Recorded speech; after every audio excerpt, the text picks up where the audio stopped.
Bismillahirrahmanirrahim. Assalamualaikum warahmatullahi wabarakatuh. Waalaikumsalam.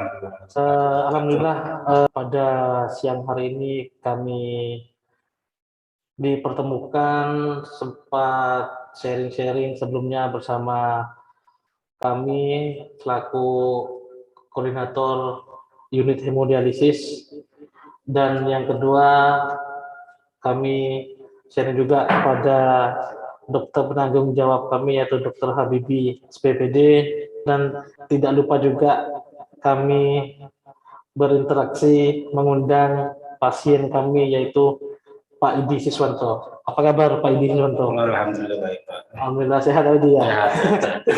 Kami dari unit hemodialisis akan melakukan suatu podcast dengan judul Hidup Sehat dengan Gagal Ginjal di Era Pandemi.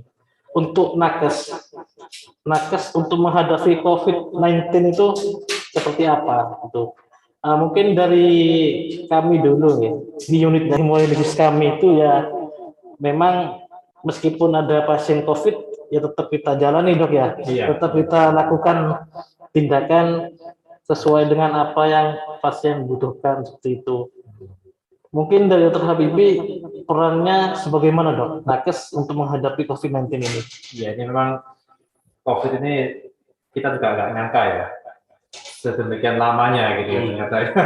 Kalau saya lihatnya sih, prokes tetap lah ya, kita sudah awal kita masih belum tahu apa sih prokes. Bahkan masyarakat awam pun juga agak sulit kita ya menerima ya Pak Iki ya. Apa nih suruh pakai masker kemana-mana? Saya banyak penolakan. Nah, kalau saya melihat sih kita memang dari sisi mental ya. Kalau kita fisik, saya rasa semuanya sudah tahu jaga pola makan, sudah cukup, makan gizi. Tapi yang kita agak menarik belakangan ini sisi psikis ya. Psikis, iya ya dok. Nah, Psikis. ini juga bagi kita ini mental juga lama-lama kalau nggak dijaga juga jauh juga ya. Iya, betul dok Habibi. Selain itu memang pandemi COVID-19 itu menjadi hantu dok, menghantui pasien-pasien. Salah satu contoh aja dengan pasien kita yang HB-nya di bawah 8. Kita kan upaya untuk meningkatkan kualitas hidup pasien kan, kita harus berupaya untuk bagaimana sih kita itu meningkatkan HB pasien biar lebih dari 8, sekian. Ya, tapi dengan itu semua kita berupaya untuk meng-KIE pasien untuk bisa rawat inap gitu lah. Setiap kali kami itu melakukan KIE ke pasien, setelah kami itu melakukan pendekatan, pasti jawabannya pasien itu satu, takut diswab. Wes angel. Jadi kita sebagai tenaga kesehatan ya mau tidak mau dengan cara pendekatan, dengan cara kita kolaborasi dengan baik, kita memberikan semangat kepada pasien, bagaimana kualitas hidup pasien dengan cuci darah itu semakin baik, semakin meningkat. Walaupun dalam kondisi COVID seperti ini, Pak ya. Nah, betul Pak Edi. Walaupun kondisi dengan pandemi seperti ini, tetap hidup sehat dengan gagal ginjal meskipun pandemi ini masih ada gitu. Saya rasa emang semua penyakit yang ada di dunia ini ya pencipta kita yang menciptakan dan menyembuhkan. Iya betul. Jadi betul. kalau kita seyakin-yakinnya, saya rasa COVID sebanyak apapun tidak akan menjadi momok atau menghantui ya. Ini hantu bagi kita semua. Ya itu aja saya rasa seperti itu. Ya betul tadi disampaikan Pak Idi juga ya, Mas Ahmad ini memang kalau dibuat hambatan memang jadi hambatan ya Pak Idi. Jadi hambatan. Gimana nih, saya sudah masa cuci darah rutin, mau jadwalnya cuci darah nggak boleh. Nggak dicuci. Karena ketemu ya swabnya positif. Iya. Di foto itu pasti paru-parunya masih bermasalah, ya. Akhirnya masuk ke ruang isolasi kan. Kalau sendiri pernah sampai masuk isolasi Pak Edi? Belum pernah. Belum pernah ya? Sampai saat ini belum pernah. Alhamdulillah aman terus, web aman, semua aman. Iya. Belum pernah masuk isolasi karena enggak pernah ngamar, Dok. Udah sekali Pak. Iya. Tambah darah, swab, aman. Jadi, ya. Mohon maaf Pak Idi ya. Pak Idi sudah berapa tahun untuk ini hadir? Kira-kira Setahun lebih lah kira-kira. 1 tahun lebih Pak Idi ya. Tahun 2 bulan. 1 tahun 2 bulan. Berarti dalam 1 tahun 2 bulan ini Pak Idi pada waktu hadir pertama itu kan masuki masa pandemi Pak Idi ya. Sudah. Iya, masih masa pandemi. Benar. Ya, mungkin ada sedikit cerita atau pengalaman yang berkesan Pak Idi selama cuci darah 1 tahun lebih untuk di masa pandemi ini Pak Idi. Monggo ceritakan pengalaman apa yang paling berkesan pada saat itu. Saya rasa pengalaman yang ada di sini sangat apa ya, positif sekali Pak, menurut saya. Iya. Terutama dari pihak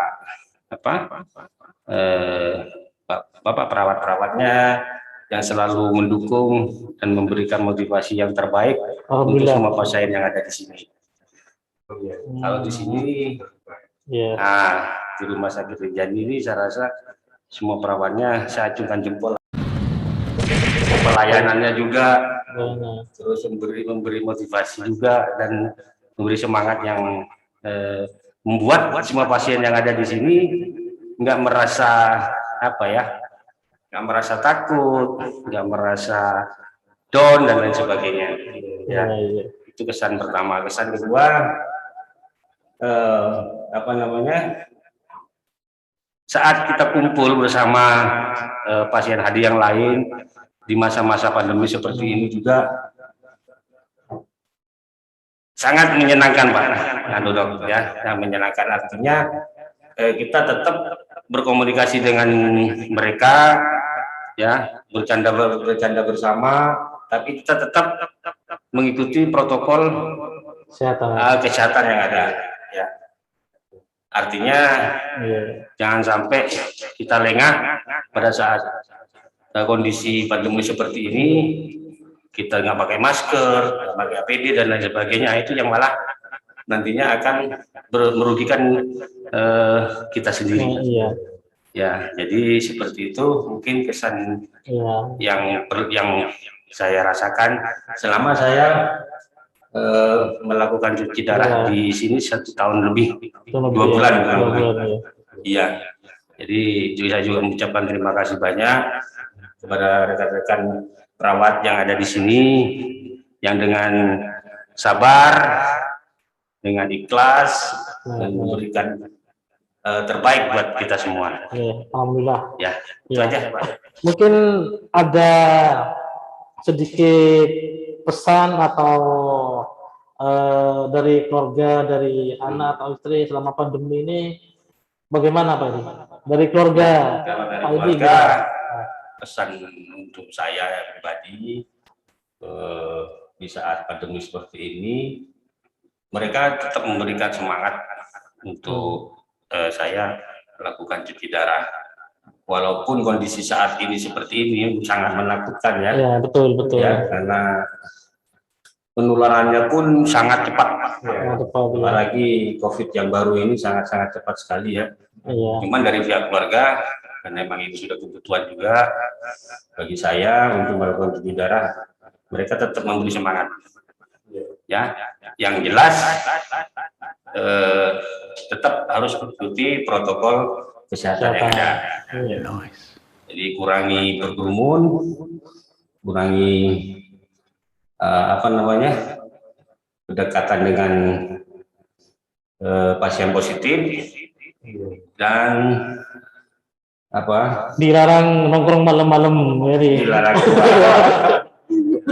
Itu positifnya juga ini. Jadi pada saat sebelum pandemi itu jenengan masih ngobrol dengan temannya sampai jam 10, jam 11, tapi pandemi kan sudah ada di rumah terus ya, itu positifnya dari segi. Jadi intinya dari pihak keluarga tetap memberikan yang terbaik ya. Iya, itu dia. Iya. Mungkin Dokter Habibie bisa menjelaskan terkait dengan bagaimana sih tips supaya pasien itu tetap sehat dalam menjalani cuci darah di era pandemi ini, Dok? Iya. Monggo, Dok. Ya. Jadi yang pertama memang ini informasi kan cepat ya di TV, di media sosial, gitu. Nah ini saya harapkan kita juga ikut bijak ya. Karena informasi yang apalagi tidak betul, terus informasinya membuat imun kita jadi drop. Nah ini kita bisa menyaring mana sih yang informasi yang apa Pak ya, yang bikin kita seneng gitu Pak, yang positif aja kita serap. Itu juga sangat membantu saya rasa zaman seperti sekarang ini begitu cepat harus informasinya. Yang kedua tentu ya ini semuanya bilang prokes itu. Prokes ya. Dalam pengucapannya gampang, tapi dalam pelaksanaannya dan aplikasinya ya. Ini godaannya banyak. Saya rasa teman-teman tahu pasti lah, kalau di rumah sakit pasti semua pakai masker, tapi kalau sudah di rumah, ya itu bertetangga, bersosial di tempat lain, nah ini yang kita tentu nggak bisa ngontrol ya, tapi semuanya kontrol bukan dari kita, tapi dari diri sendiri ya.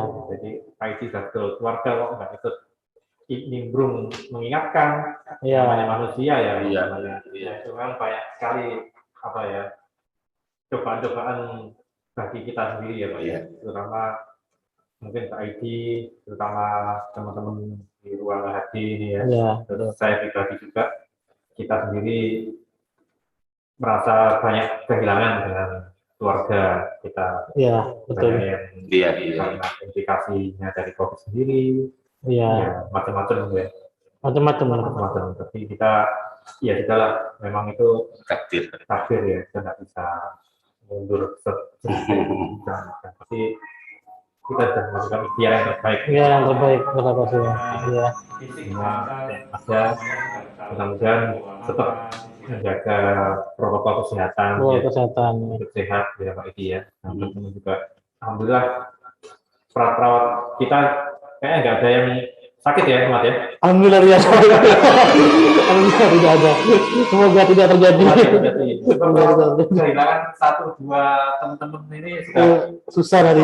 Sangat terganggu. Sangat terganggu. Sangat terganggu. Ya, mungkin ada sedikit salam dari Dr. Habibie kepada pasien-pasien yang diwakili oleh Pak Edi terkait dengan pola hidup di era pandemi ini, Dokter. Monggo, Dr. Habibie. Iya, jadi memang ada pertanyaan yang cukup sulit ya, jawabnya sulit. Dok, sampai kapan ini COVID-nya belum pamit? Ada yang tanya seperti itu. Ya, kalau COVID itu ke saya suruh pergi sudah. Saya suruh pamitan. Nah ini kita nggak bisa jawab sampai kapan nih tsunami COVID ini akan. Nah, mudah-mudahan nggak seperti yang dulu tsunami COVID begitu luar biasa gitu ya. Ada kan gelombang tsunami itu sampai 10 meter. Nah, semua yang ada di dekat pantai, di dekat ini kena semua. Ada yang naik pohon kelapanya rubuh. Ada yang cuma pegangan sama kayu, selamat dia sampai ke tempat yang tinggi. Nah, ini kita nggak tahu. Satunya adalah vaksin ya. Vaksin. Nah, ini vaksin itu salah satu perisai kita untuk biar nggak terkena tsunami yang lebih berat lagi.